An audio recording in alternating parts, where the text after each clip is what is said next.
চন্দ্রপুরে বুনো হাতির আতঙ্ক। আমসাং অভয়ারণ্য থেকে নেমে আসা বুনো হাতির আক্রমণে ক্ষতিগ্রস্ত দুটি রিসর্ট।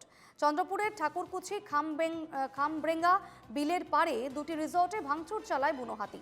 একটি ডাম্পারও ক্ষতিগ্রস্ত হয় হাতির আক্রমণে। হাতির পালের আক্রমণ থেকে অল্পের জন্য রক্ষা পান রিসর্ট মালিক দীপ রংজান।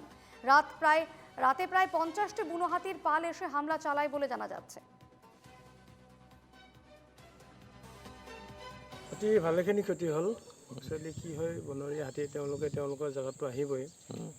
এতিয়া মোৰ এই ৱালবোৰ ভাঙিলে, খাদ্য খানা কিবা কিবি পালে, চাউল তেনেকৈ বেলেগ মানে বস্তু বিচাৰি নাহে। তেওঁলোকে একচুৱেলি খানাটো বিচাৰি আহে, চাউল নিমখ সেইবোৰ খাব গৈ পেলাই তেওঁলোকে কৰিডৰটো ক্লিয়াৰ নাপালে ভাঙি থৈ যায়। একচুৱেলি আমি নাছিলোঁ সেইদিনাখনে, বন্ধ কৰি পেলাই গ'লোঁ দোকানত, ঘৰত গ'লোঁ। যাওঁতে আকৌ ফোন কৰিলে মোক এজনে হাতী আহিছে, মানে 30-40টামান হাতী হ'ব, সৰু ডাঙৰে মিলি পেলাই। গোটেই নিশাটো আছে।